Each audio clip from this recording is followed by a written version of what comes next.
क्या किया उन शत्रुओं ने?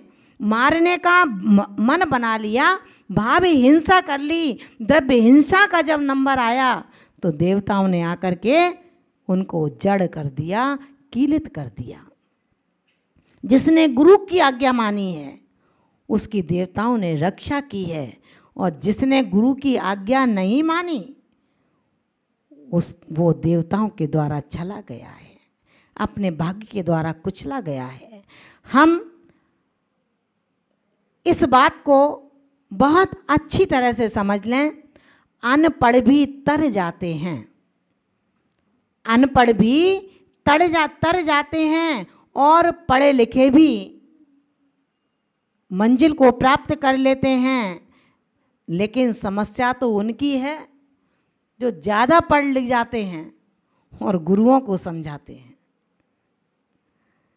गुरुओं को समझाने का जस शिष्य के अंदर हौसला आ गया, समझना उसका पतन का शुभारंभ हो गया। ऐसे भी शिष्य हैं जो अभी खड़े नहीं हो पाए। सरल और सहज गुरु को जो लबालब भरा है श्रुत नीर से, ऐसे गुरु को भला किस शिष्य के अंदर इतनी ताकत है जो समझा पाए। ऐसे गुरुओं के लिए समझाया गया है, उन शिष्यों के लिए तुम गुरु को मत समझाओ। अगर गुरु को समझाओगे तो तुम्हारी मेघा कोरे मेघ में परिवर्तित हो जाएगी। गुरु को मत देखो, अगर गुरु को देखोगे तो तुम्हारी दृष्टि अंधी हो जाएगी, क्योंकि तुम्हारे अंदर कसायों का उद्भवन होगा और कसाएं अंधी होती हैं। उन्होंने कहा, हे शिष्य, आदर्श गुरु के पद चिन्हों पर चल करके, सिद्धांतों को हर्षायमान होकर के, अनुशासित होकर के, उनका विश्वसनीय बन करके तू ग्रहण कर ले। मत शंका कर कि वो फूल है या शूल है। गुरु ने कहा कि बेटा आज रात्रि में 12 बजे तक जगना है। तो शिष्य ने कहा, मेरी ताकत नहीं है माता जी मैं नहीं उठ सकती, दिन में जो करना है बता दो, आप सब काम करने को तैयार है। गुरु ने तो तेरी परीक्षा ली थी। गुरु ने कहा कि कोई बात नहीं बेटा, तुम उत्तीर्ण ना हो सके तो कैसे उत्तीर्ण होगे। जो गुरु नहीं बन पाया वो गुरु का कैसे बनेगा? समझ में आ रहा है ना? जो गुरु नहीं बन पाया वो गुरु का कैसे बनेगा? पहले गुरु बनो। कहो आप कि माता जी उल्टी शिक्षा, उल्टी धारा, पहले गुरु बने फिर गुरु के बनेंगे। समझ में नहीं आया? अरे नादान शिष्यों, समझो, पहले गुरु बनो, इतने भारी बनो कि तुम गुरु के बन जाओ। इतने भारी बनो विनय में, इतने भारी बनो कि किसी ने कुछ कान में कहा और तुम भड़क गए, किसी ने कुछ कहा तुम चहक गए, किसी ने प्रशंसा की तुम नाचने लगे, किसी ने निंदा कर दी तुम भड़ास निकालने लगे। भारी बनो यानी कि गुरु बनो। गुरु माने भारी। पहले गुरु बनो फिर गुरु के बन जाओगे। पहले शुरू करो फिर तुम पूर्ण हो जाओगे। और तुम चाहो कि पहले घड़ा भर जाए, बनेगा बाद में घड़ा? बन सकता है भैया? विदुषी माँ, बन जाएगा क्या? जो चाक पर भी नहीं चढ़ पाया वो मिट्टी का मानिंद, वो भला घड़े का क्या रूप लेगा? उसको तू पहले भरना चाहता है? उस गुरु से जबरन कह करके कि मेरा घड़ा भर दो, अरे घड़ा बना तो सही, तेरा आत्म घट अभी मिट्टी है, इसको चाक पर चढ़ा। कौन से चाक पर? श्रद्धा के चाक पर चढ़ा। गुरु रूपी कुम्हार उसको घड़े का आकार देगा, उसके बाद उसमें शुद्ध का नीर लबालब भर देगा। जिस दिन गुरु रूपी कुम्हार उस घड़े को हाथों से मार करके देखेगा कहीं घड़ा चटका तो नहीं है, ऐसा ना हो जब मेरा ये घड़ा रूप शिष्य श्रुति के उस धरती पर उतरेगा, श्रुति के आंगन में उतरेगा, श्रुति के आकाश में कल्लोलें भरेगा, उस समय ऐसा ना हो मेरा घड़ा रूपी शिष्य अगर चटका होगा, टूटा होगा तो नीर व्यर्थ चला जाएगा। कौन सा? वो शुद्ध का नीर जो गुरु के द्वारा उसमें भरा हुआ होगा। इसलिए वो अंदर हाथ रख करके ऊपर थापे मारता है, वो डांटता नहीं है, वो तुम्हें नीचा नहीं दिखाता, वो तुम्हें ऊंचाइयां देना चाहता है, वो तुम्हें बड़ा बनाना चाहता है। मुझसे भी तुम अच्छे बनो। गौ और बच्चे की प्रीति होती है गुरु और शिष्य में। गुरु शिष्य से कोई अपेक्षा नहीं रखता, लेकिन शिष्य गुरु से अपेक्षा रखता है। गुरु शिष्य से अपेक्षा रखे ये चलेगा, लेकिन वो शिष्य बहुत अच्छा है जो गुरु की कभी अपेक्षा की उपेक्षा ना करे। अपनी इच्छाओं की अपेक्षा की उपेक्षा करो। किसी मित्र से जो अपेक्षाएं ले रखी हैं उसकी उपेक्षा करो, लेकिन तुम अपने पद में गुरु की उपेक्षा मत करना। अगर गुरु की उपेक्षा करते हैं तो अनुशासित विश्वसनीय शिष्य वो ही है जो गुरु कह दे वो स्वीकार है।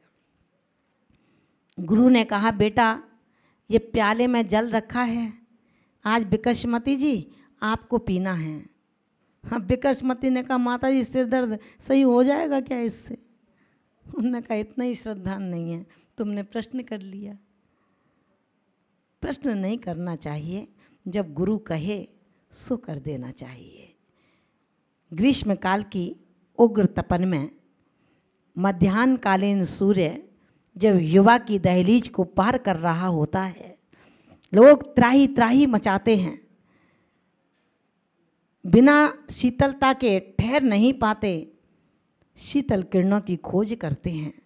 ऐसे में गुरु ने कहा कि जाओ देखो तो सही, चंद्रमा पूरा है या अधूरा है। तो शिष्य कहता है, गुरुदेव चंद्रमा अपनी पूर्ण चांदनी को लेकर के बिखर रहा है।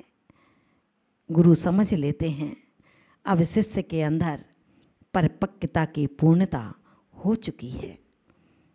साधु कभी बनना हो तो इतना हौसला अपने अंदर आ जाए कि गुरु दिन में चंद्रमा की बात कहें और रात्रि में सूर्य की बात कहें, उस कबीरदास की पत्नी की तरह।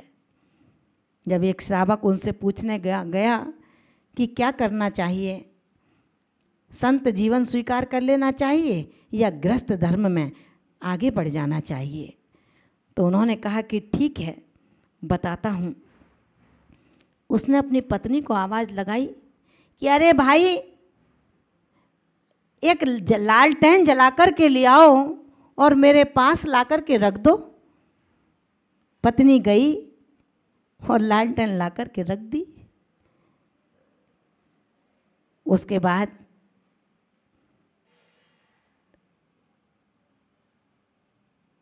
कबीरदास जी नीचे उतर गए, बार बार पत्नी को आवाज़ लगाएं, पत्नी आए और चली जाए। जब शिष्य को आवाज़ लगाई, एक बार आया चला गया, दूसरी बार आया चला गया, तीसरी बार झुंझलाहट आ जाती है कि कुछ कहना धरना है नहीं, बस बार बार बुला लेते हो और कहते हो भूल गया।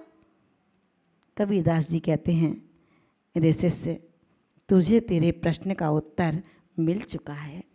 मेरी पत्नी की जैसी जब विश्वास और समर्पण जग जाए तो संत जीवन स्वीकार कर लेना, और जब तेरे जैसा झुंझलाहट गुरु के बुलाने पर आने लगे तो गृहस्थ जीवन में चला जाना, क्योंकि यदि यति मार्ग पर झुंझलाहट आती है, यति मार्ग पर यदि संक्लेशता आती है, तो ऐसा भी दिन आएगा आपका कि एक श्रावक, एक गांव, एक शहर ऐसा भी होगा जो केवल दाल और रोटी खिलाएगा।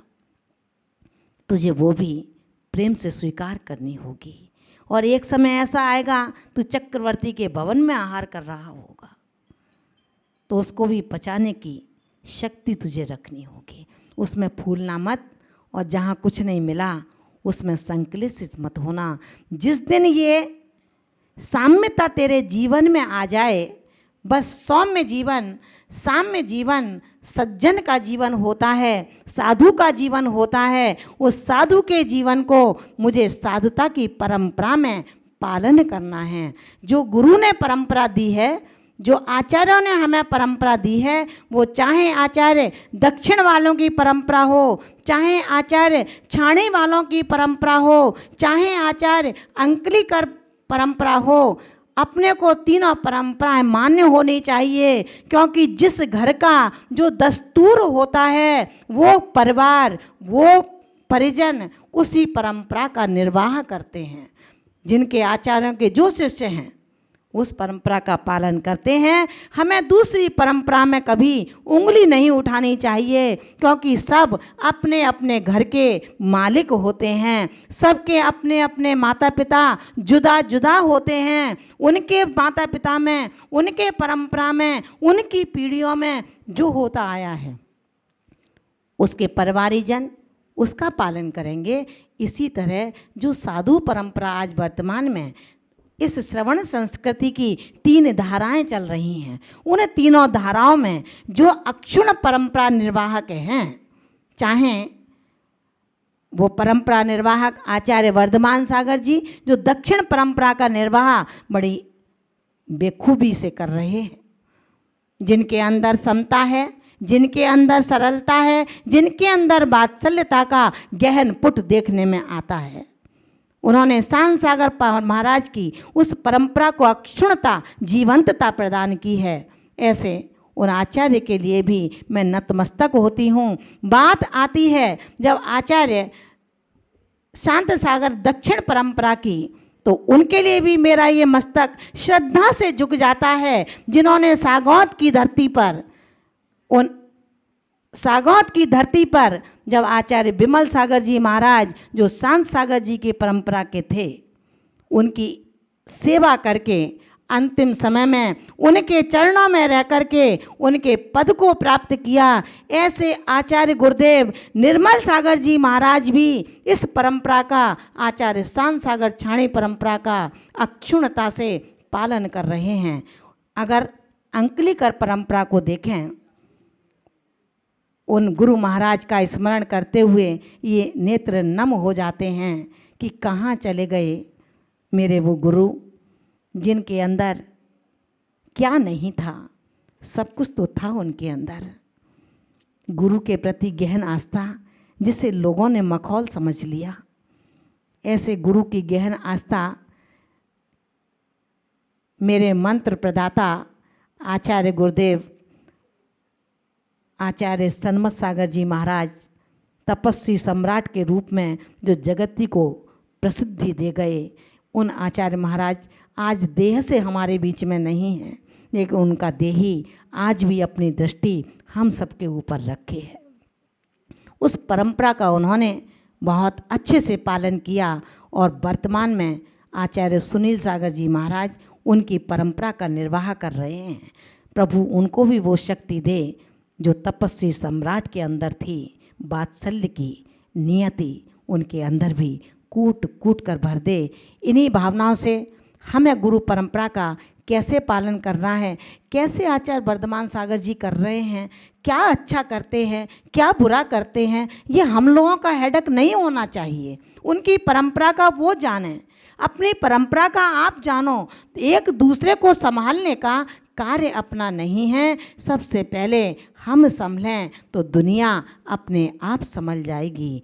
अगर हम संभालने का काम करने लगे तो काम चलेगा नहीं। अरे सुधारक जगत की चिंता मत कर बार, तेरा ही मन जगत है, पहले इसे सुधार। इसलिए हम अपने कर्तव्यों को समझें, अपने गुरु के भावों को समझें, गुरु की शिक्षाओं को समझें, गुरु के उपदेशों को समझें। शरीर की शक्तिहीन है, गुरु की आज्ञा नहीं है।